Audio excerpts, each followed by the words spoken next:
En este momento quiero saludarte, pero también a la distancia quiero enviarte un fuerte abrazo, con el deseo de mi corazón de que el Padre Todopoderoso pueda estar acompañándote y de que tú puedas decidir que así sea y que le permitas a Dios que a través de su Santo Espíritu pueda seguir trabajando en tu vida, en tu corazón, en tu mente.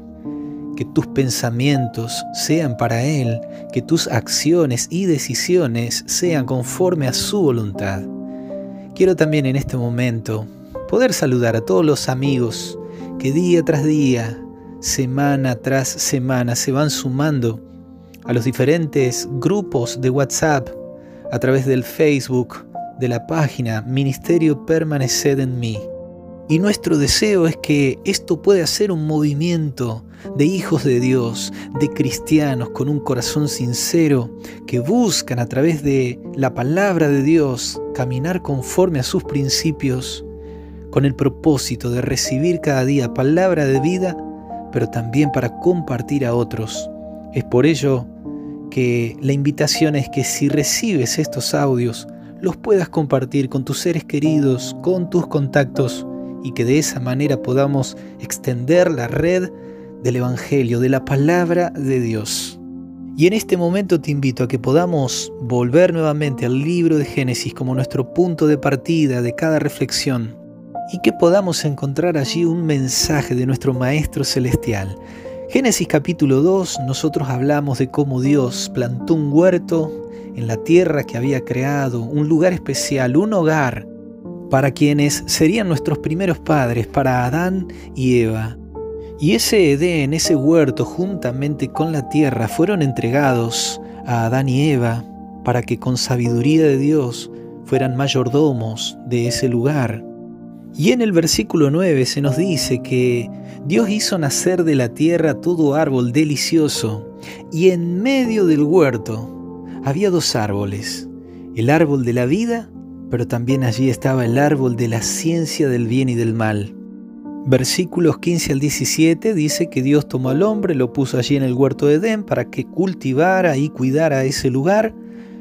Verso 16 dice que Dios mandó al hombre, diciendo: de todo árbol del huerto podrás comer, mas del árbol de la ciencia del bien y del mal no comerás, porque el día que comiereis de él, ciertamente morirás.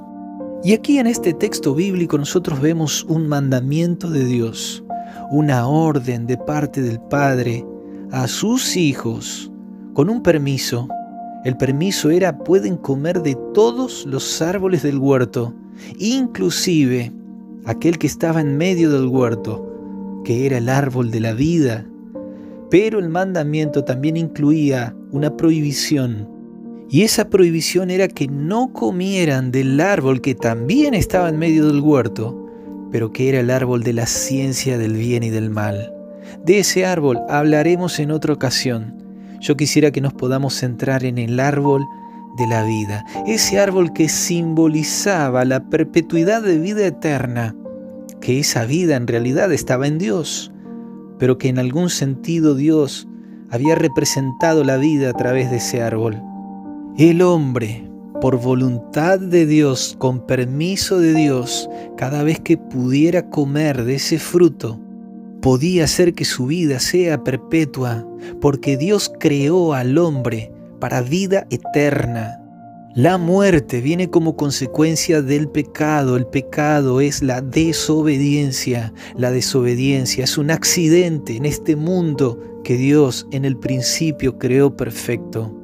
Claro está que el pecado llega por decisiones, en este caso malas decisiones del hombre. Al comer de aquel árbol, el de la ciencia del bien y del mal, del cual Dios no les había permitido. Y ahora el hombre, en desobediencia, en pecado, las consecuencias serían evidentes. La corrupción, la maldad, las malas decisiones, los principios de Dios se verían afectados.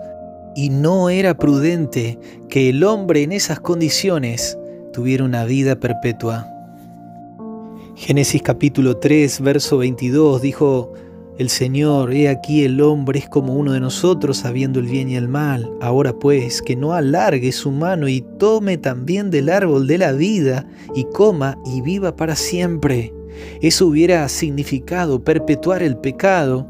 Por eso en el verso 24 dice que sacó pues fuera al hombre del Edén, del huerto, de esa morada que Dios había hecho para ellos, y puso al oriente del huerto de Edén querubines y una espada encendida, lo cual significa que era la presencia de Dios que se manifestaba en aquel lugar para guardar el camino del árbol de la vida.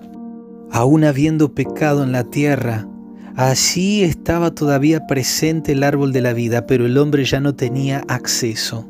Ya el hombre no podía ir delante de la presencia de Dios al lugar donde estaba el árbol que podía darle vida eterna. El hombre en pecado tenía que sufrir las consecuencias y la sentencia por parte de Dios se iba a cumplir en ellos. Pero no obstante, Dios iba a traer soluciones para un mundo caído en pecado. Dios le prometió la venida de un Salvador, un Mesías que vendría para traer vida eterna. Y la pregunta sería: ¿qué tiene que ver el árbol de la vida con Jesús? En ocasión, cuando Jesús iba siendo llevado para ser crucificado, ejecutado, dice allí el Evangelio de Lucas capítulo 23, que muchas mujeres que iban también acompañándole llorando, Jesús les dice: mujeres, no lloren por mí, lloren por ustedes, lloren por vuestros hijos, lloren por lo que va a venir a este mundo. Y en el verso 31 Jesús dice: porque si en el árbol verde hacen estas cosas, en el seco, ¿qué no harán? Jesús toma el símbolo de un árbol, pero un árbol verde, un árbol que tiene vida y un árbol que puede dar vida. En Juan capítulo 15, Jesús se compara a una vid. Y en el versículo 5 dice: yo soy la vid, vosotros los pámpanos. El que permanece en mí y yo en él, éste lleva mucho fruto, porque separados de mí, nada podéis hacer. Jesús es ese árbol, es esa vid verdadera que si estamos unidos a Él, tenemos vida y podemos dar frutos. Es por ello, mi querido amigo y amiga, que tener a Jesús es tener vida. Jesús está simbolizado por el árbol de la vida. Primera de Juan, capítulo 5, versículo 12 dice: el que tiene al Hijo tiene la vida, y el que no tiene al Hijo de Dios no tiene la vida. En Cristo hay vida eterna. De tal manera amó Dios al mundo, que ha dado su Hijo unigénito, para que todo aquel que en él cree no se pierda, mas tenga vida eterna. Y en Cristo Jesús tenemos las promesas más maravillosas. En Cristo Jesús tenemos nuevamente la oportunidad de que, llegado el reino de los cielos, podamos tener acceso al árbol de la vida. Apocalipsis capítulo 2, verso 7 dice: el que tiene oído oiga lo que el Espíritu dice. Al que venciere, le daré que pueda comer del árbol de la vida, el cual está en medio del paraíso de Dios. Jesús hace una promesa en tiempo presente. Él está diciendo: en el paraíso de Dios en los cielos está el árbol de la vida, y al que venciere, al que vence con Cristo Jesús, tendrá acceso a ese árbol para perpetuar su vida. Apocalipsis capítulo 22, verso 2, el apóstol Juan ve en visión los cielos, la nueva ciudad, la nueva tierra. Y allí dice: en medio de la calle de la ciudad y a uno y a otro lado del río estaba el árbol de la vida, que produce 12 frutos, dando cada mes su fruto. Y las hojas del árbol eran para la sanidad de las naciones. Verso 14 menciona también: bienaventurados los que lavan sus ropas, para tener derecho al árbol de la vida y para entrar por las puertas en la ciudad. Allí dice que entrarán aquellos que lavan sus ropas, aquellos que lavan sus vestiduras en la sangre de Cristo Jesús. Podrán tener acceso al árbol de la vida.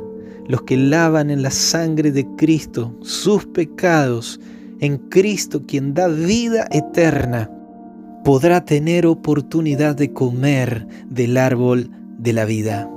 Pero hoy, mi querido amigo y amiga de Jesús, tienes que aferrarte a Él. Tienes que conectarte con Él, que es la vid verdadera. Separados de Él, nada podemos hacer. Claramente en Él podemos tener hoy vida eterna. Me despido con el deseo de que puedas conectarte al árbol de vida que es Cristo Jesús. Que Dios te bendiga.